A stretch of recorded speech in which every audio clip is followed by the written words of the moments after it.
Good night, my friends. I'm happy to be a part of the 9th International Conference on Future Learning and Informatics. The title is Creating a Human-Focused Future, which is being conducted from 9th to 11th of November at Ankara in Turkey. I'm very thankful to the organizers of this conference, who are Istanbul University, Atilim University, Republic of Turkey, Ministry of National Education, Informatics Association of Turkey, and TÜYAFET. Metaverse, although is not a new term or concept, however, its growth has been very rapid for personal and financial transactions. Metaverse as a digital universe combines the power and potential of augmented reality and virtual reality as an immersive 3D collaborative space. With much of the business happening on blockchain platforms, it is opening new avenues for gaming, non-fungible tokens, and cryptocurrencies, or even real estate.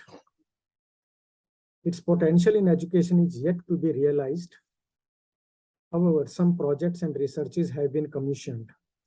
Metaverse offers promise for boosting authentic learning by co-creating learning scenarios using gamification.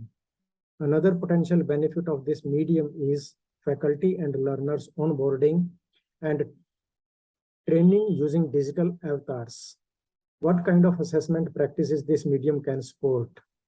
Much progress has happened for artificial intelligence to learn and mature.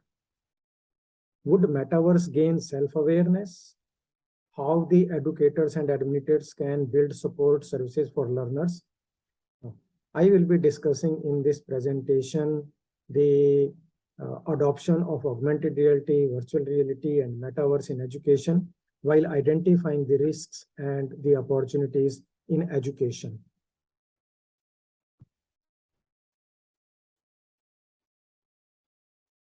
In 1992, science fiction novel titled Snow Crash, authored by Neil Stephenson, describes how the lead character of the story puts on a pair of goggles and headphones to enter into an imaginary world called the Metaverse.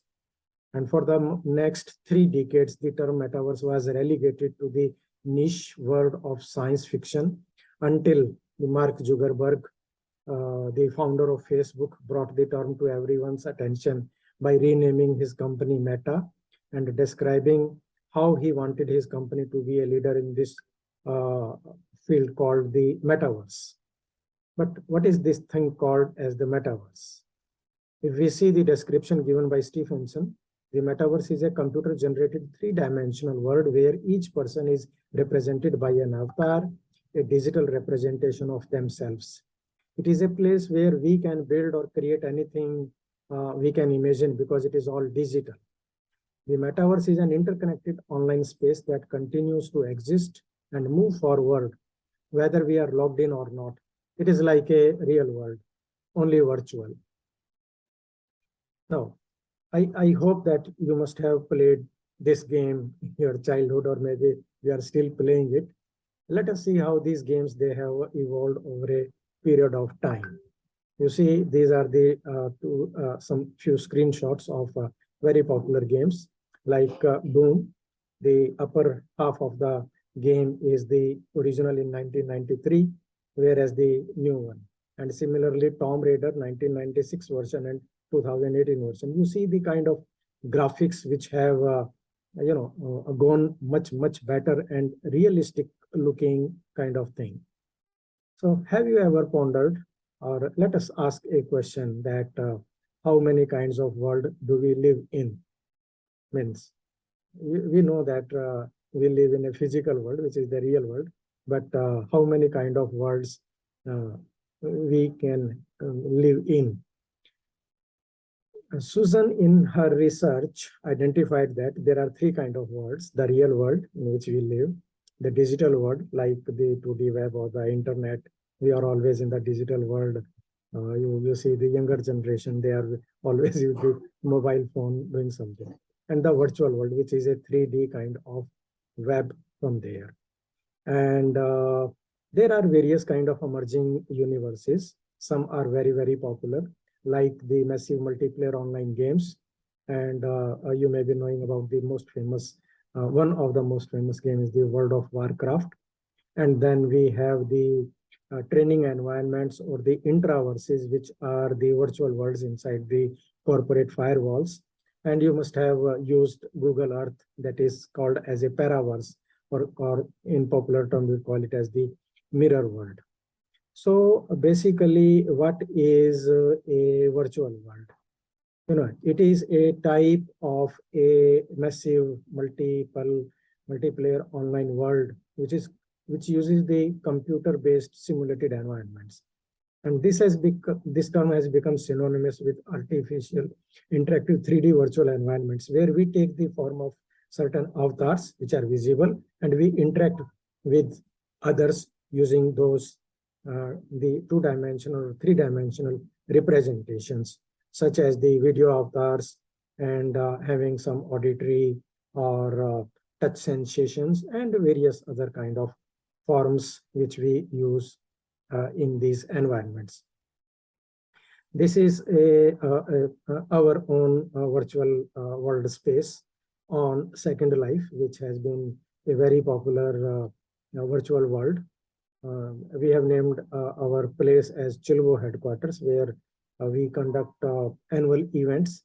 So this is Virtual World Massive Open Online Course, a conference with Dr. Nelly and Ms. Doris Molero from Venezuela, and many other colleagues. You can see their thumbnails and the photograph on the wall there. And another application which is quite popular is Verbella. There also you can create our own virtual world scenarios. So here you interact, you wander, go create some spaces and interact with that. So these things, they are very good for social networking and enhancing, augmenting the social learning and pedagogy for that. This is our group, Virtual World Education Asia, in which we have a team of our members from United States, from Japan, from Indonesia. The fourth one is me from the left, and Miss Ines is there from Indonesia, and Mark CV from United States. So this is Hajime has created many wonderful programs on like the melting of the polar ice, how it is affecting the marine life of polar bear and something. So those things there, you need to watch them. Much of the boost has been happening in this field is due to the various kind of platforms, and particularly the Ethereum-based applications, which have become very universal using them. And if we see over a period of time that how the things they have changed is from simple text-based MUD up to the fully graphic locales, the kind of change which has happened over a period of time in this arena. And this has, so there have been some research on it, and sent some in the study on the Virtual University of Edinburgh through that, indicated that there are certain real life scenarios that are difficult to conduct in, say, in real life. So these virtual worlds, they are very helpful in managing those incidents, accident investigation, or code-based scenarios for law students. And Claire says that you can't replicate the sense of immersion that Second Life offers the students, even with the role play from there. Then another finding was there that it is the virtual world, they are quite useful in case where there is an involvement of procedural learning when we are preparing for field or practical work, because it enables the students to make best use of their time in the field or in the lab.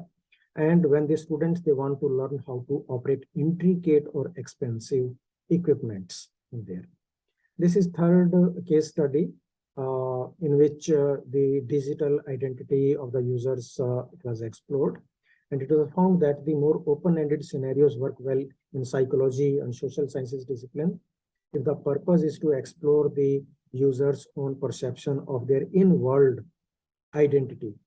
And this relies on the user's understanding more than the other case studies. This is an interesting case of the training of the real guards on the US-Canadian border by the last college in Second Life. Tony Bates, one of the world-renowned education technologists, regularly shares his expertise and thoughts through his blog. And he once in his blog expressed that the Virtual World Design Center created a virtual border crossing at which the students avatar take on the role of border crossing guards. They interviewing travelers who present challenge of documentation, prohibitions, smuggling, or difficult communication. And the virtual traveler interviews take place in class, and each encounter is then analyzed by the entire group so that the best practices are identified. So this is there, and the report is that the students, they found that the virtual experiences provided them with more than enhanced content learning. They also developed confidence, their observational skills were enhanced, and the capacity to respond to difficult or the developing situations was much better in those conditions. So that is there. Then Rubman found that there are various areas in which virtual worlds can benefit the field of teaching and learning, like in the case of field trips or mediated environments, or when we have to establish interaction while maintaining the anonymity from there, because you have your avatar. Those who feel little hesitant in in-person interactions than these things. But then there are certain cautions also, like Claire Sampson indicated in their work, that if we simply are replacing lectures for students at a distance, it won't work, because the immersion doesn't add much value beyond what is more through the accessible technologies. And when there is unplanned open-ended activities, like a student reacted that I just went into the Second Life, wandered around there, but I didn't know what to do there. And then the most explorations of a kind of a molecular structure deep into that, going into it. Childs identified there are certain pedagogical approaches, like when it is associative or cognitive or social constructivist or connectivist pedagogy is involved into that. And the most successful case studies fit into the cognitive or the social constructivist categories, where we use well-defined context or situations. And in addition to that, the game-based scenarios, they also are very much advantageous over more restricted or more open-ended approaches from there. These are some of the developments now, like the high fidelity, a next generation platform.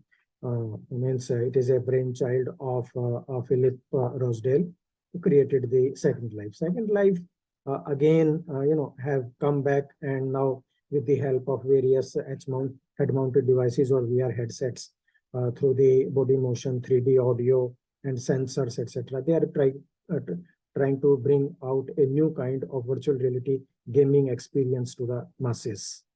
The other very popular platform is Decentraland, where trade and other kind of things, they are being done by the users. We have crypto voxels. Then this is a blockchain-based virtual world project. It is called as Somnium Space, which is open, social, and virtual world. Then Facebook's project Horizon. And not only that, nowadays, even the concerts also, they are happening in virtual world. So sansar.com, like that, they are there. And not only that, you may be knowing, if those of you who are aware about India, we have a festival of colors and waters. It is called as Holi. So this time, even people, they played Holi into the Metaverse. So those of you who don't want to go out, so this virtual world offers them. Then other developments are like this Swiss luxury watchmaker Hubolt. They teamed up with certain architects to build the largest ever soccer venue in spatial metaverse, just about at the World Cup in Qatar from there. So that goes with there. And actually, the structure of the stadium was inspired by the Hubble's Big Bang e-watch, and it is a hybrid space for sports, arts, and digital events. They use the platform spatial.io. I will show you the at the end of this presentation. It is a Web3 home for the luxury brands in the metaverse, where over 4 million minutes spent on the platform every week.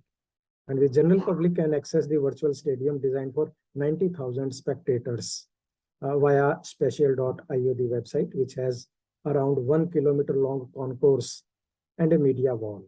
So that is the development. Now, there has been a very, big interest about the real estate in metaverse. And there the virtual parcels of lands are expected by businesses, many brands. They are establishing their presence into it.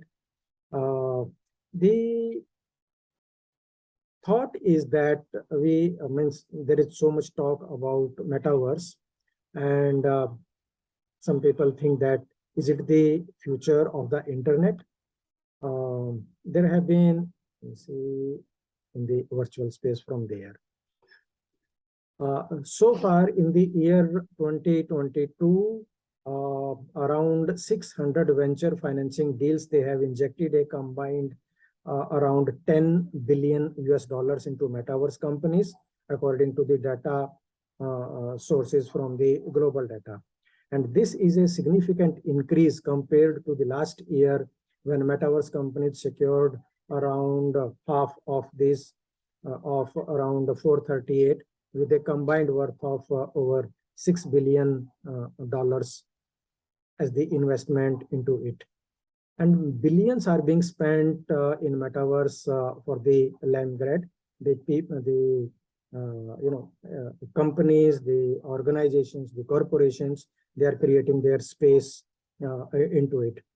And there are many companies who are filing trademarks for even NFTs or metaverse applications, which are related to the virtual goods and services, etc. And it has the trend is increasing as the time passes.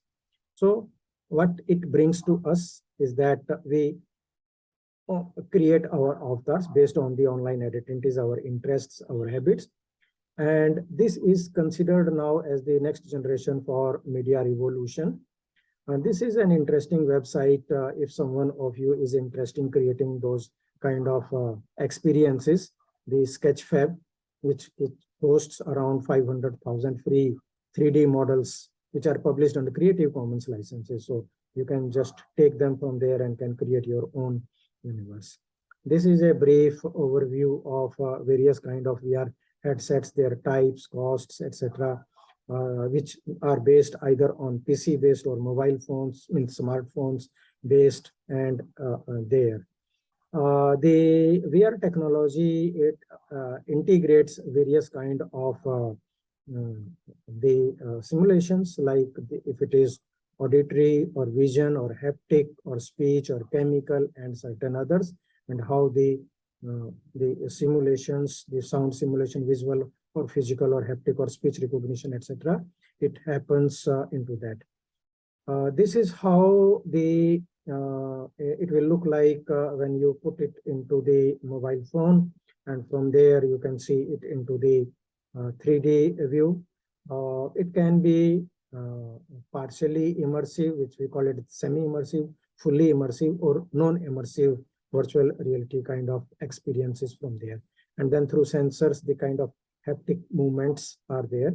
And this is in a virtual world, how the applications they are being conducted there. This is the setup on which the head-mounted device HMD through the controllers fix to pick up the things or to click and type something, etc., which is connected to the computer machine there. There are certain challenges of current metaverse, and one of the biggest which I also felt is that it is not easy. Means although when you put the HMD, the weight is there, but other than that, that kind of dizziness it can happen if we keep the means without practice.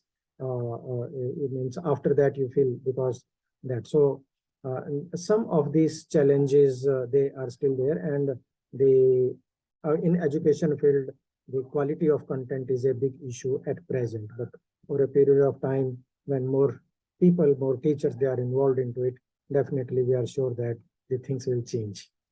Metaverse, it has impact on almost all kind of fields. So it has now contributed to redefining for the next generation education. Like the focus is more on now UX and UI, user experience and user interface. The content creation is now powered by artificial intelligence. There are no code tools, and you may be knowing the Open AI GPT-3 is there, GPT-4 is there, and then there are various other tools which allow user generated content. The delivery models are emerging as MAAP, Metaverse as a platform, and the cloud native kind of hardware, it is making us possible. So there are various researches they have supported that like rhetoric in Metaverse. And Sergio found that you can create the environment in which instead of reading Plato, we can walk and talk to the Socrates or engage in a dialogue using AI Plato with them. Then design of Metaverse for two-way video conferencing platform based on virtual reality. So using authoring tools like Oculus Quest, Unity Engine, 3D Max software, and Photon software development kit, voice recognition. So the platform was developed by Amusk and Dongi. And they found that this video conferencing platform, it is good for improving the work efficiency and increasing the interactivity among the students. So it is getting more traction among educators all over the world. And so nowadays there is more stress on non-gaming social activities happening in this field. So the social media ecosystem is metamorphosing itself, and we are having phygital. It is called as the merge of physical and virtual. So we call it as phygital, physical plus digital. And the companies, they are coming up with the improved augmented, these are not augmented reality enabled, but I'm just indicating it. The AR lenses of the glasses. I hope I have those Google Glass, the next version which is coming up. Hopefully, I have my hands lay on that. And the artificial assisted, intelligence assisted user generated content for that. Here, Brian found that the value of means Brian and his colleague Naveen Sharma, they found that the metaverse can bridge the physical and digital worlds to advance sciences and improve health outcomes also. And this could pave the way for the new digital approach to care delivery and more value-based models, which incentivize measurable real-world patient outcomes from there. So that is one of the big advantage from there. So how it is changing, that now we have the persistent digital identity, large-scale simulations, dynamic AI avatars. We have rapid generation of maps, word, other elements, real-time creations of visualizations, and the hyper-realistic digital humans, means adapting to real-time situations and able to read emotional states. That is fast is there. This is quite unique. Philip Plain, he plans to build large cloth stores on his land. He has purchased land in decentralized by investing around $1 million. But he says that my mom is not happy with my decision. So that is there. Mommy is concerned about whether his business will be going successfully or not. So her concern is valid in that way. But there is a unique dimension to these things now. Privacy concerns, it is a big issue coming up there. And there have been many instances, many reports that are laws in place because it is a new world and things are yet taking shape. So it is a kind of a gray area in which we are yet seeing how with the help of the existing laws, the things are being controlled from there. And the thought is that can the metaverse be a safer place than the today's internet, because it is much more 3D internet or the open Web3 platform. It is being happening with that. Why? Because there have been some serious incidents happening into it. And some times ago, perhaps you must have heard about this news that the co-founder and vice president of the London-based for Horizon Ventures says that as soon as I entered into Metaverse, I was assaulted. And it's a serious kind of a concern from there. So is the charm wearing off already? While interest in Metaverse has skyrocketed this year, there are signs that interest in digital realm may be wearing off. Supporters of Metaverse have suggested that the next stage of evolution of the internet will make digital media experiences more immersive, inclusive, and accessible than today. However, some people, they have warned that this metaverse will raise social concerns, which range from data privacy to other forms of online harm. And these concerns and the fact that the hype around the metaverse has yet to bear fruit, it has already dampened the optimism around this sector. For instance, Meta, the erstwhile Facebook, the social media giant, arguably spearheading the metaverse push, was recently told by the investors to spend less on metaverse amidst eye-watering losses. Situation is difficult for Mark out there. This is our, so that is there, and this is a implications of metaverse in the medical field.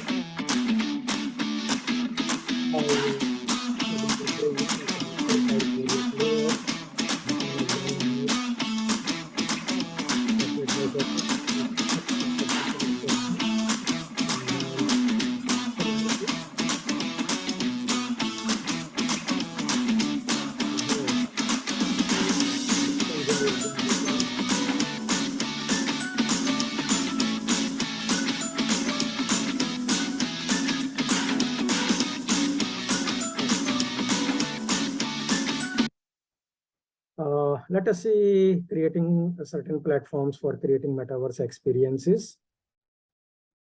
This is one of a popular platform, spatial.io. You can create your free ID on it, and then you can create certain rooms or your own space as is provided in there.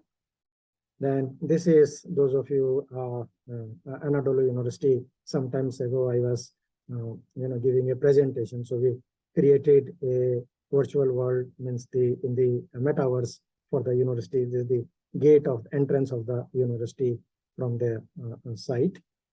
And the another application is Robolox,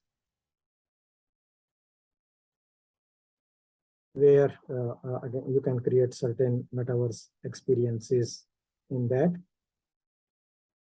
Then this is Decentraland. You can create, you can explore what is already present, and you can trade in the virtual world, which is owned by us, all of us as users on this platform. And then Meta Hero is there.